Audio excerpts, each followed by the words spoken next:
This interview is for information only and should not be considered as investment advice or a recommendation to buy shares in the company featured. Welcome to this Stock Box interview.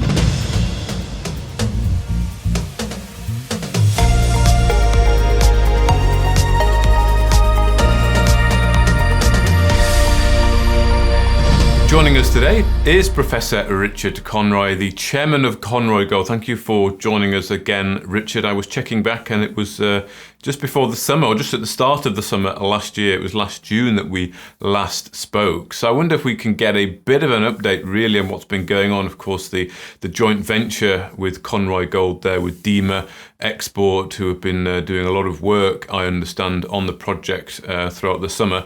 So what's been going on? Can you take us up to speed really over the last 6 months of progress, how the joint venture's been going, the kind of things that DEMA are excited about, that you are excited about?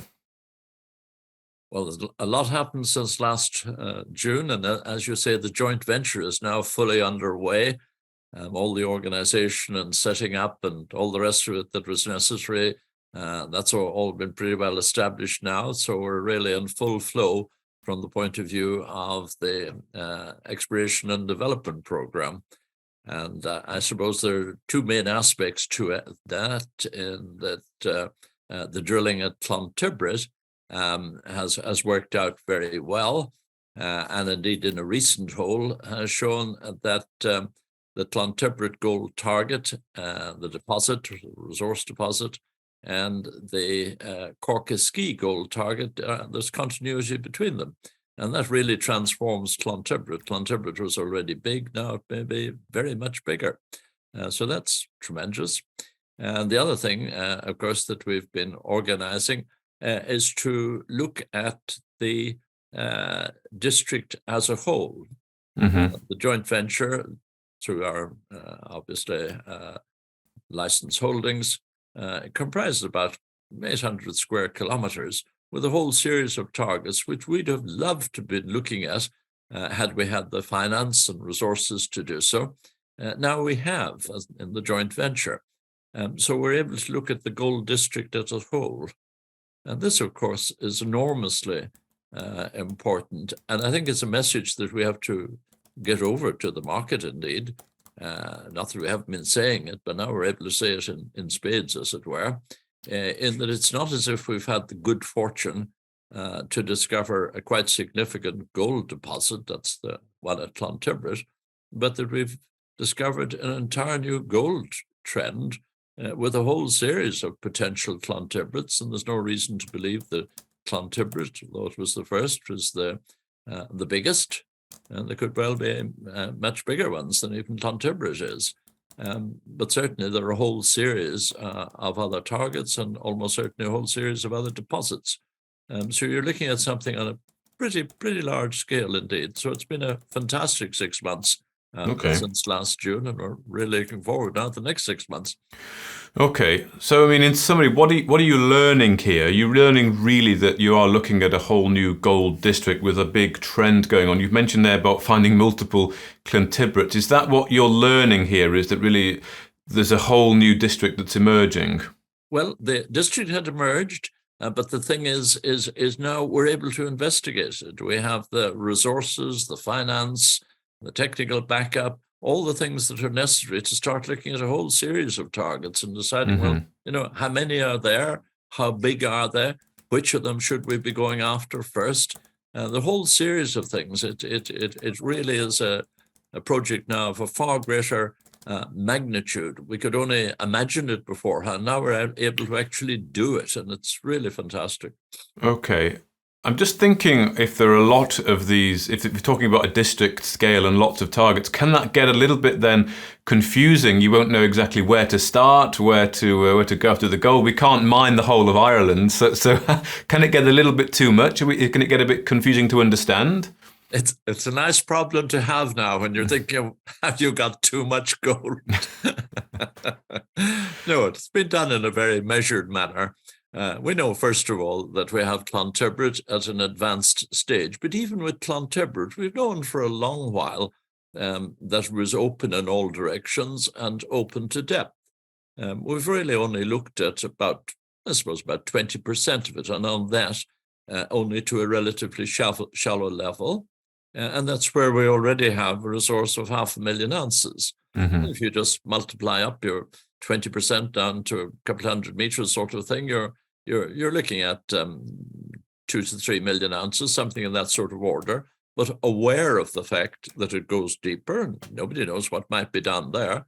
And seen that at Fosterville. And also that it does extend on either side, as it were.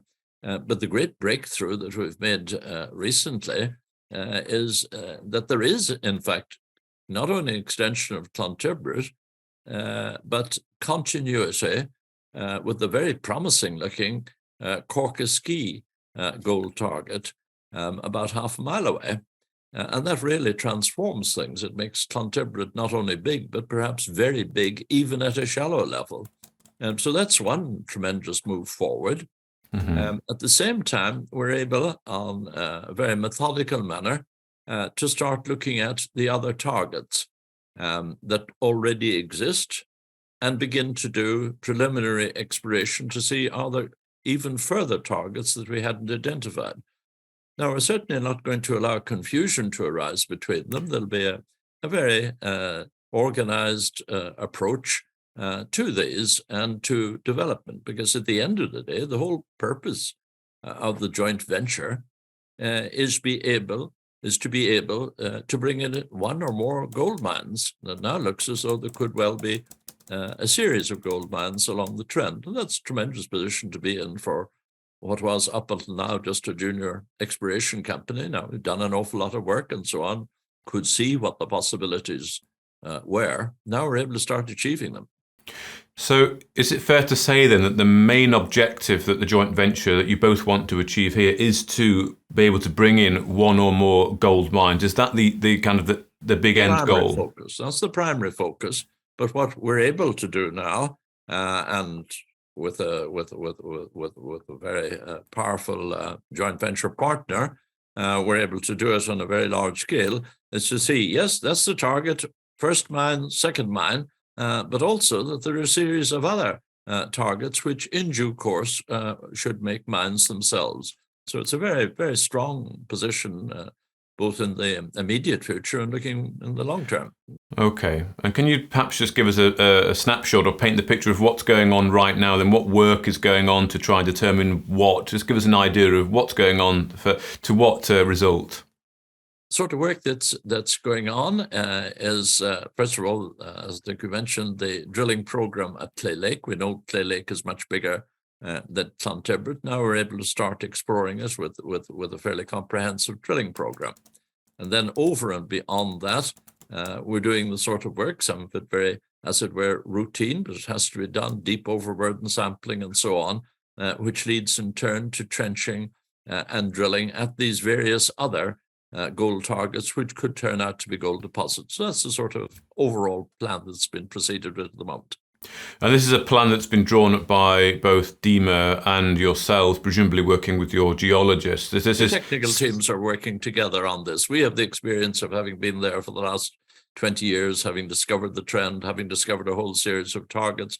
They, on the other hand, have, of course, the enormous backing, both financial and as well as that they have a series of mines out in Turkey. Very disturbed at the moment, the appalling situation out there, and indeed some of their guys are over volunteering and that sort of thing. It's a dreadful situation, but nonetheless, from the point of view of the actual project, it's going ahead and can go ahead now in a very major way.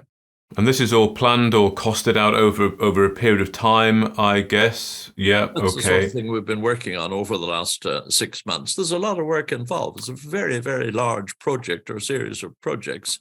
There are technical people getting together, and also all the financial implications and all the rest of it that has to be done. But it's well underway now. Okay. The first 6 months was spent just getting things organized and set up. Indeed. And if we just think then about giving the market and investors something sort of tangible to grab hold of, because I get from sort of where you've spoken in the past that you don't perhaps feel that the market is valuing the opportunity here, or the value of the company and what you've got. So they're certainly not valuing it in terms, if you relate the potential announces and the price of gold and everything like that.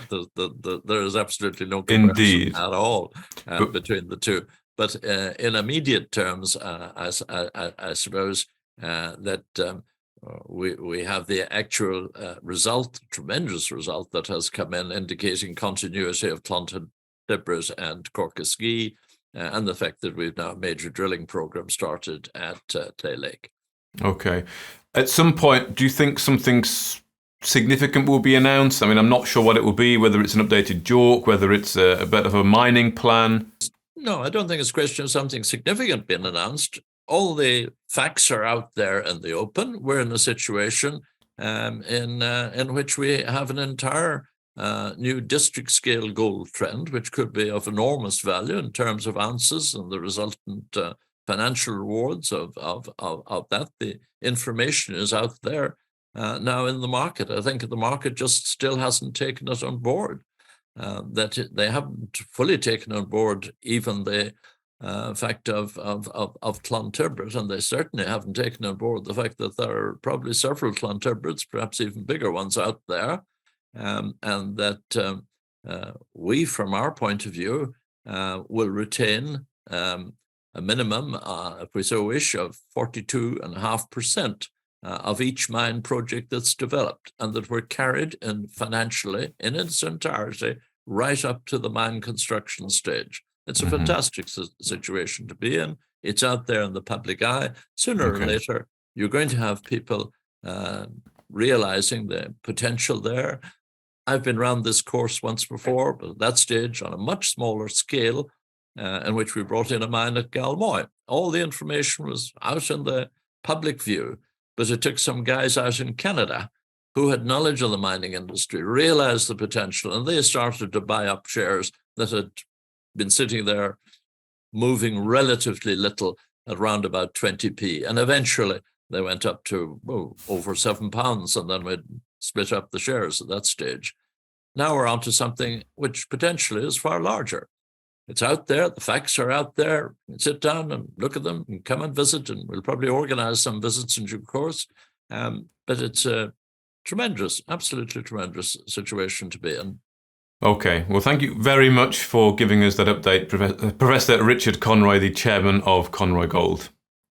You're very welcome. If you enjoyed this interview, then give us a thumbs up, a like or a retweet. Subscribe to us on YouTube or follow us on Twitter, and hit that notification bell to be the first to know when we release new content. There's loads of great content on our website too, across all our programs at stockboxmedia.com. Thank you for watching.